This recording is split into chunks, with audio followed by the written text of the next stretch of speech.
How I Got Lost in a Big City, a travel story. Hello, my name is Anna, and today I want to tell you about my trip to London.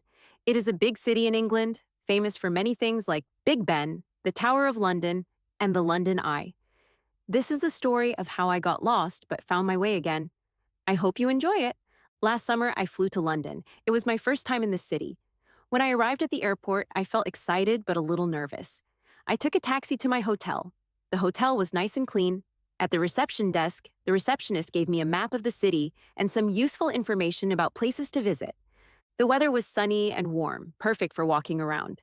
I planned to visit the museum and the park near my hotel. I looked at the map carefully to remember the streets. The next morning, I woke up early, ate breakfast, and packed my small bag with my camera, money, and passport. I was ready to explore. I went to the bus stop near my hotel and waited for bus number 24, which would take me to the city center. When the bus arrived, I got on and paid the driver. The bus was full of people. I found a seat near the window and watched the streets and shops go by. After about 20 minutes, I got off near a large museum. It was a beautiful building with many windows and old stone walls. I bought a ticket and went inside. The museum was full of paintings, statues, and old objects. I spent 2 hours walking and learning about history. It was very interesting.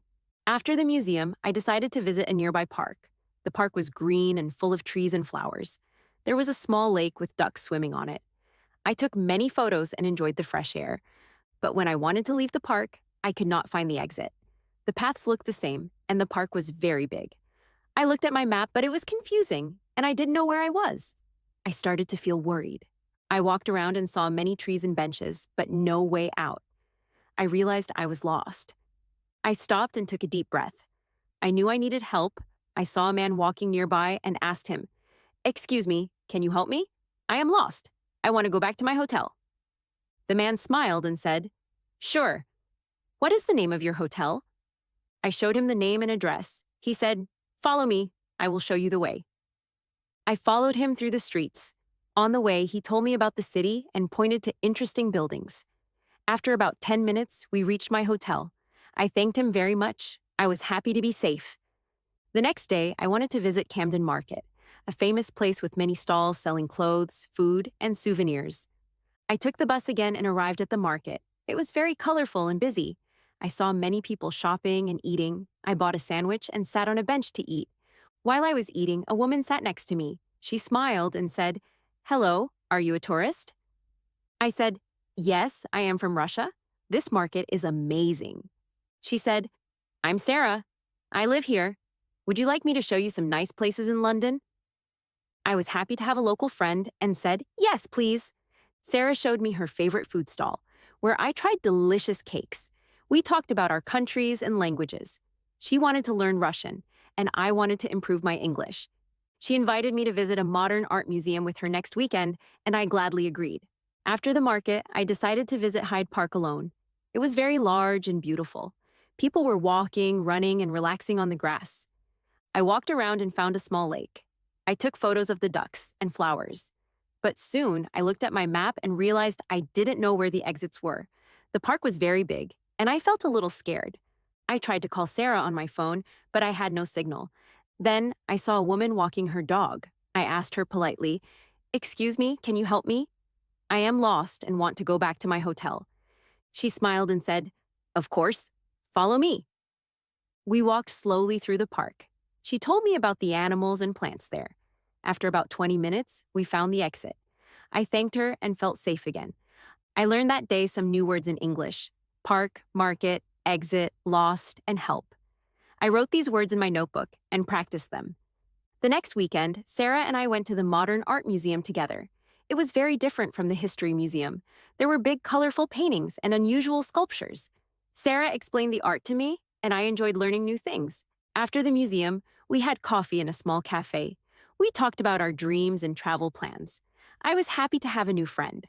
On my last day in London, Sarah and I walked around the city and took many photos. We ate ice cream and enjoyed the sunny weather. I said goodbye to Sarah and promised to visit her again. When I returned home, I told my family about my trip and showed them photos and souvenirs.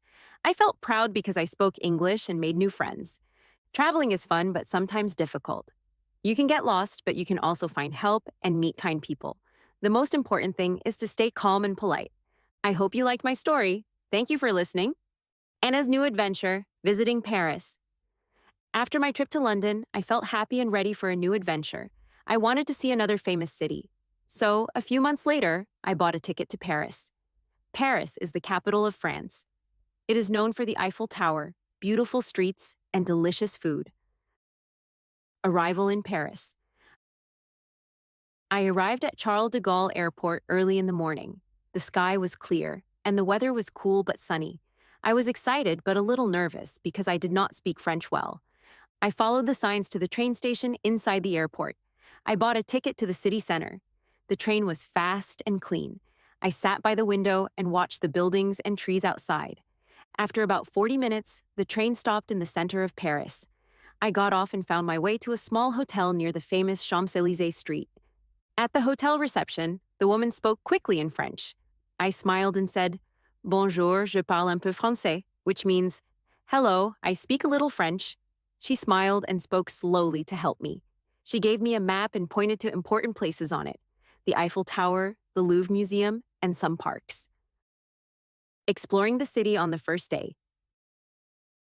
After I left the hotel, I walked toward the Eiffel Tower.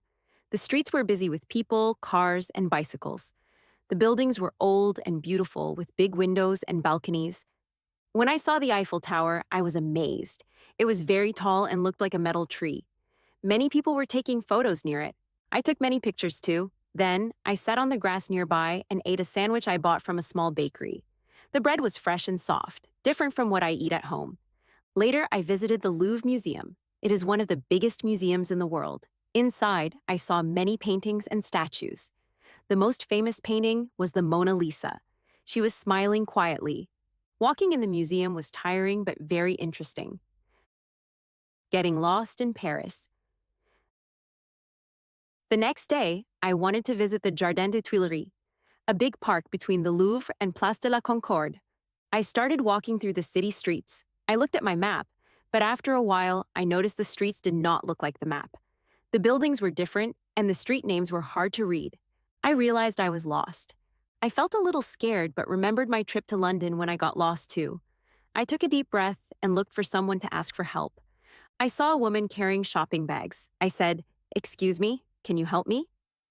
I am lost." She smiled and replied, "Oui, où voulez-vous aller?" which means, "Yes, where do you want to go?" I showed her the name of my hotel on my map and said, "Hotel." She spoke slowly and told me to go straight, then turn right at the next street. I thanked her and followed her instructions carefully. After about 15 minutes, I found the park and then my hotel nearby. I felt very happy and proud. Meeting new people and making friends. One afternoon, I went to a small cafe near my hotel. I ordered a coffee and sat outside to enjoy the sun. A young man sat next to me. He said, "Hello, are you a tourist?" I smiled and said, "Yes, I am. My name is Anna." He said, "I'm Pierre. I live in Paris. If you want, I can show you some nice places." We talked about travel and the differences between Paris and London. Pierre spoke English very well, and I tried to speak French with him. He invited me to walk by the Seine River at night. The river is famous for beautiful lights and boats. I said yes, happily. Trying French food. During my trip, I tried many new foods. One morning, I went to a bakery and asked, "Can I have one croissant, please?" The baker smiled and gave me a warm croissant. It was buttery and crispy. I ate it with coffee and felt happy. Another day, I tried macarons, small, colorful cookies that were sweet and soft. I also ate French onion soup in a small restaurant. It was hot and tasty, with cheese on top. I learned some important French words. Bonjour, hello, merci, thank you, s'il vous plaît, please, au revoir, goodbye. I used these words every day and people smiled when I said them. Enjoying the city and sightseeing. I walked in many parks and saw street artists drawing and playing music. I visited small shops and bought gifts for my family. Every day, I learned more about the city and practiced speaking English and French. I visited Notre Dame Cathedral, a beautiful old church with big stained glass windows. In the evenings, I watched the Eiffel Tower lights. It sparkled like a big diamond. Saying goodbye to Paris. On the last day, I took many photos to remember the trip. I bought souvenirs, a small Eiffel Tower model, and postcards. I felt a little sad to leave, but I was happy for everything I learned. Paris taught me to be brave, curious, and open to new experiences. I hope you like the story of my trip to Paris. Traveling is exciting and helps us grow. If you want, I can tell you about my next trip to another country soon.